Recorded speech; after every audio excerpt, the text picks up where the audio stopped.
been going through something lately. No, I don't know what it is. All right. Hi friends, my name is Al, or Little Star Nerd, and welcome to today's episode of Hoarders, Buried Alive. Pretty sure I've used that joke before, but it definitely applies, so. Today we're doing something that I am super excited about. I've been trying to get my hands on these for a really long time. Today's the day we are reviewing Ohuhu markers. Yay! I'm not being paid to review these. I actually reached out to Ohuhu myself and I was like, hey, can I get you markers? And they were like, yeah, sure.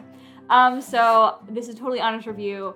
They were kind enough to send these to me for free, but I'm not being paid or anything. FYI. So really quick, let's go over all the things that they sent me and then we'll get into the review. We'll get into the drawing. So first up, we have the 216 brush set. This is obviously their biggest set of brush set markers. It's not their biggest set of markers, but I wanted the brush sets. So let's open this bad boy up. Look at that, look at that, that's insane. It's so many markers. I cannot wait to color organize these, you have no idea. They also sent me the 36 set of skin tones. Their markers come with their little like sheet thing that you put underneath your paper to keep it from bleeding. These are some gorge colors. And all of the markers come with swatch papers. And all of their supplies come with these little booklets all about them, which is really, really cool. I had a lot of fun reading through these. Ohuhu also sent their fine liners, which is really, really cool. They come in an assortment of sizes, including a thick nib and a brush nib, which is very fancy, very fancy. I don't know that I'll be using these today because I don't tend to use liners when I'm doing my more classic pieces, but I did test them out and I did really like them. They sent their art gel pens, which I also tested out, and they are crazy pigmented. Oh my gosh, I probably won't use them today except for maybe the gold, silver, and the white, but they're all insanely pigmented.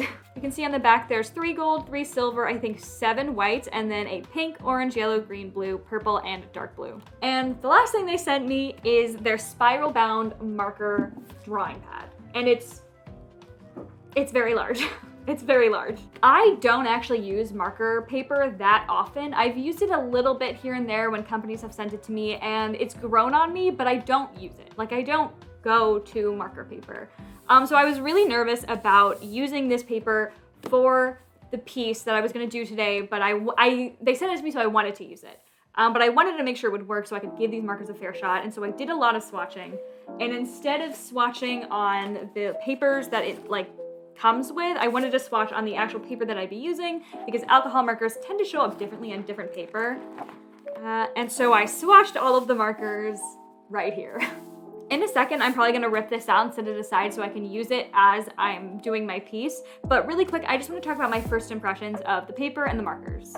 First of all, the paper is definitely different to what I'm used to.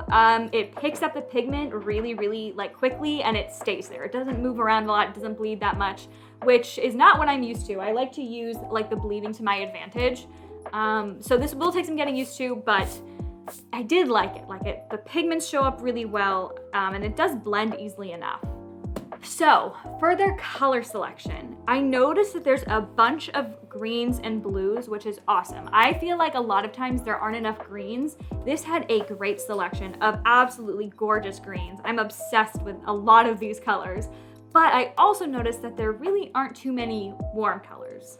There's not very many reds at all. There's a decent amount of pinks. I mean, there's actually a lot of pinks. There's some oranges and then some yellows, which is a little bit disappointing. And I'm really disappointed by the reds. I've been noticing in a lot of art supplies lately, there's no true red. I was looking for Prismacolor color pencils and I was looking for just a straight red. I can't find red anywhere. So it's not surprising. It's not unique to this set that there's no true red, but I was a little disappointed to see that there's a lot of corals and pinky reds, but there's not really a red. The closest we get is I think this R8, which is really dark. So it's still not really what I'm looking for. And then there's just a really small selection of reds. But there's a lot of pinks, and with the oranges and the yellows, I think it'll work. I just thought it was really interesting to see the difference between the amount of warm colors versus the amount of cool colors. I'm also super happy with the skin tone set. There aren't that many dark tones, but there's a lot of mid tones. And the great thing about markers is that you layer them to get darker tones. So even though there's actually a good amount of dark tones compared to some other skin sets, but there's enough midtones that you have so much room to make your own dark tones and blend that I think it's really a good array of skin tones, and I'm really excited about that. There's a decent amount of light skin tones of different hues, so So far I'm impressed. I haven't used them yet, but I'm impressed so far. One thing I just realized, I said that this pen comes with a dark blue. That's actually a glittery black, and I'm just stupid, so.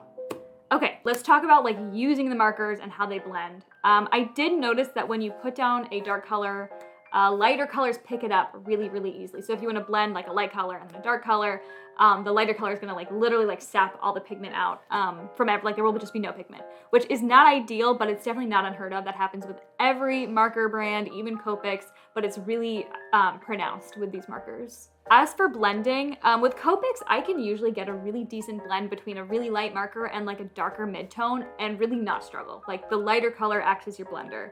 With these, I noticed that even when you have two colors that are basically right next to each other in value, it takes a mid-tone to like properly blend. Like there's a lot of work that goes, not a lot of work that goes into blending, but it is not as easy as it is with Copics, which is not a bad thing. Like using a mid-tone and using a colorless blender is not bad. Like that's what they're there for. That's the technique. That's what you're supposed to do. But I think that shows the difference between the quality of these markers and the great quality of Copics, that it takes a little bit of extra work with these markers. But again, like that's not a bad thing. That's kind of the normal technique. Copics are just like, they help you, I guess. Does that make sense?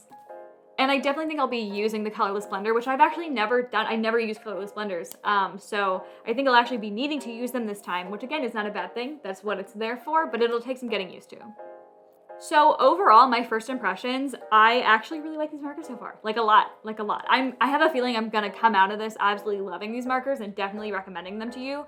But so far, first impressions, just watching them and doing some, blending tests, I really like them. And I don't hate the paper. So I'm excited. I'm also really nervous. It's gonna take a lot of work. Really quickly, I do want to say this is a really big drawing that I'm gonna do, and it might take a really long time. So if you see suddenly that like the footage ends and I'm only halfway done, and then you see like a finished product, just work with me, okay? It's gonna take a long time. I might have to finish it off camera later.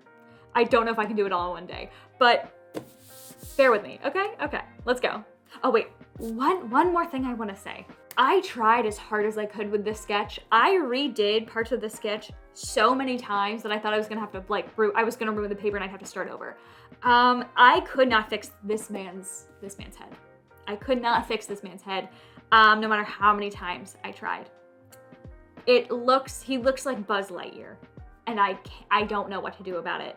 Please ignore that. I'm gonna try my best to fix it when coloring. I don't know if it's possible. Okay, now let's go.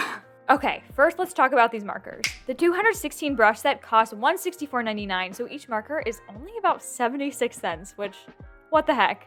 The color range is great. There are some lighter tones, some darker tones, and everything is really saturated. There's an amazing amount of grays, some gorgeous greens that I'm obsessed with, and a great array of browns and earth tones to work for skin tones without even having the skin tone set. I'm honestly just really impressed by the color selection, even if I couldn't use them to their fullest potential in this piece. There were some limitations, like I said, there weren't really as many reds as I wanted, but overall, I think it was really good. It worked really well. One thing I did notice about these markers is that the nibs were a bit inconsistent. Some were a bit sturdier than others, some a bit more flimsy. I don't think that really matters. I didn't find that it affected anything that I was doing, but I did think that was interesting only because I've never ever noticed that in a brand's markers before, in my life. So I just thought that was weird. But like I said, I don't think it mattered, I think. The markers were super juicy on the marker paper, but the paper handled it really, really well. There wasn't anything super bad that I noticed about the layering, but there was, I don't know. I feel like they just didn't work perfectly, which duh. I don't know. I kind of just felt like things got really desaturated. The light colors picking up the darker colors was just a bit of an issue. It was just a small problem. It was really easy to work around. It just took some getting used to and getting to know the markers, kind of changing your process based on the materials you're using. But I don't know. I think that was just something that I was noticing was frustrating me a little bit. I think the biggest issue I had with the markers was, first of all, the problem was my own fault, my own inability, but it was just the patchiness of trying to blend certain markers, which I think you can definitely see in the guy who's laying down in his torso, but I think that's honestly my bad for not going dark enough with my color choice, which is what I had intended to do and therefore did not execute properly because what I was thinking and what I was doing were very different, which resulted in poor technique. But yeah, I was getting a little frustrated without those kind of darker midtones to be able to get the color that I wanted, resulting in a bit of patchiness, which again was probably a bit my own fault for having a bit of tunnel vision. Overall, I'm super into these markers and frankly impressed with how well they performed. With the price point and my previous experience with cheaper alcohol markers, these are just beyond expectations. Obviously, they don't perform exactly like Copics, but they work so well, like really well, and they look beautiful. I'm really impressed. For being cheap markers, this is beyond what I could ask for. The 36 skin set is $39.99, which is about $111 per marker.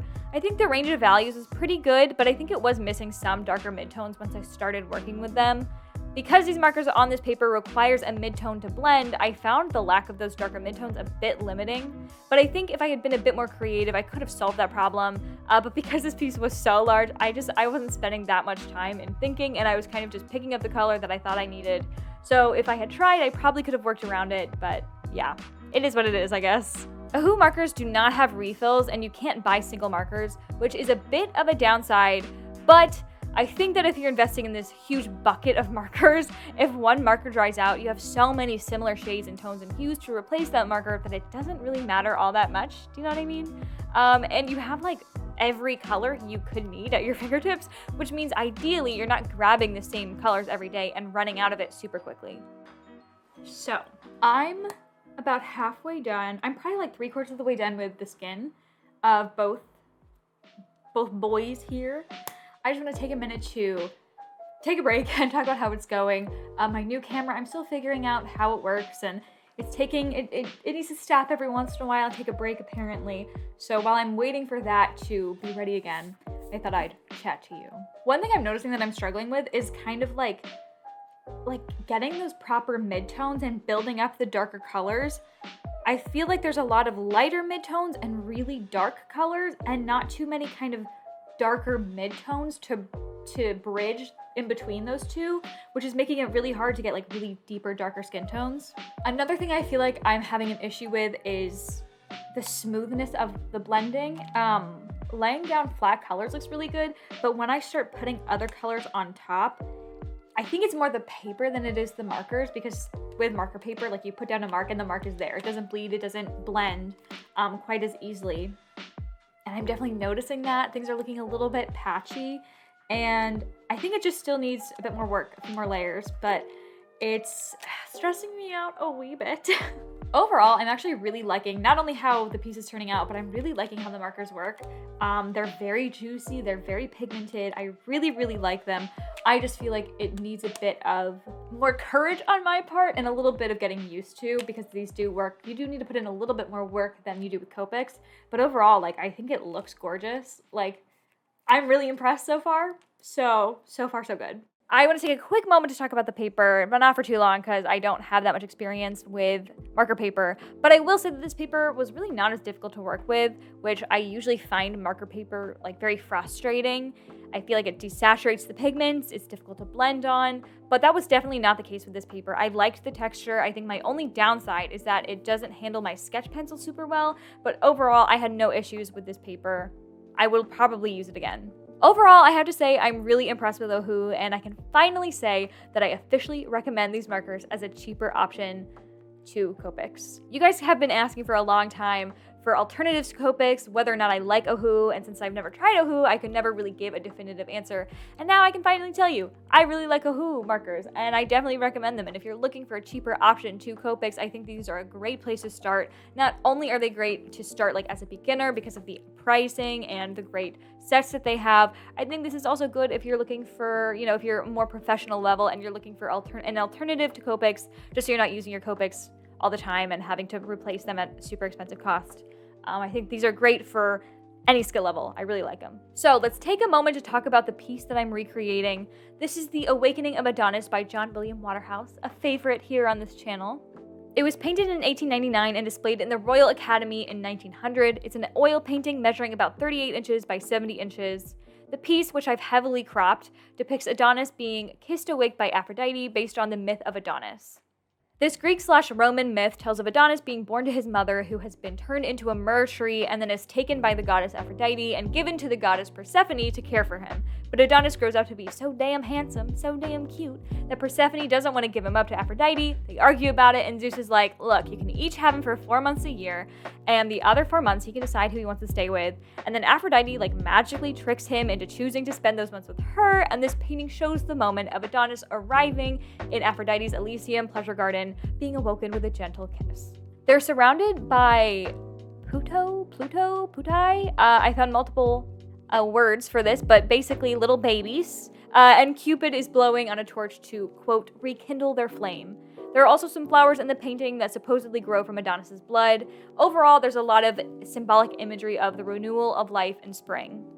There's not too much to really talk about or interpret in this painting, but it is absolutely gorgeous, and at the time was seen as one of Waterhouse's most powerful and impactful works, and I have to agree. There's something so striking and beautiful about this painting, especially in Aphrodite's expression, and the detail in their surroundings and the background are just, oh my gosh. I also personally love the contrast between the very, very dark, earthy, bluey shrubbery and background and shadow elements compared to the very bright, glowing, lighter elements of the piece. The composition overall is so pleasing, and also looking at the anatomy of each character is just mesmerizing. So clearly I've decided to go with 2 male characters. Generally, my Make It Gays end up being sapphic, mainly because there's always some character that, some female character that I don't want to, risk losing her. So I always end up going sapphic. At this time, it is Mullima, and I've also finally had an opportunity to represent a trans person. Adonis is trans. He has scars on his pecs. I don't know that I represented the scars super well, but I tried. I'm just really excited to finally have another Mullima piece under my belt. I think I've only done one besides this one so far, so I was really excited for this opportunity. I thought this would be a great piece to do a Mullima with, and I really like it. Now, as much as I tried to get through this piece in one sitting, I just couldn't do it. I really don't know why I thought I could. So I made sure to get the skin down, which I think is the most interesting part of the piece usually. I feel like if I didn't show me doing the skin, people would be like, I wanted to see that part. So I thought that was a priority. And after that, I had to cave and end it for the day. So I don't have proper footage of the whole piece. So I'm sorry if you really wanted that. But I really wanted to make this piece look good instead of super rushing it and it ending up being low-key bad. And at the time of recording this voiceover, I still haven't finished the piece. I'm in the middle of the piece, so I don't know how it turned out. I don't know what it looks like, but I hope that it turns out well. There's a few things that I do want to change. I want to try to make Adonis' skin tone darker, because right now it's really not making sense. So I do have some goals that I don't know if it happened, so I can't really talk about it in the voiceover. But sorry that I didn't get to finish it on camera, properly. Life is hard. Art is hard. Spare me. But I really enjoyed making this piece up to the point that I have done it so far, and I hope you guys enjoyed watching the video. I know a lot of you guys have recommended these markers to me, which I'm assuming means a lot of you guys have tried them, so let me know your opinions on them. I'd love to hear what you guys think, if the general consensus is what I think it is, which is that Ohuhu markers are good. Thanks so much to Ohuhu for sending me these supplies. I'm so grateful that I got to try them. And if you guys are interested in these markers, you can check out all the links to all the supplies down in the description. Okay, so that's the video. I hope you enjoyed watching me take this classic piece and make it gay, as I do. As always, if you liked the video, let me know. Like the video, comment, subscribe, all that stuff. Let me know if you have Ohuhu markers and what your opinions about them are, or if you disagreed with me in any way. LMK, I'd love to hear your opinions. But yeah, thank you for joining me. I had a good time. I hope you had a good time. Go drink some water, take a walk, go do some art. Bye.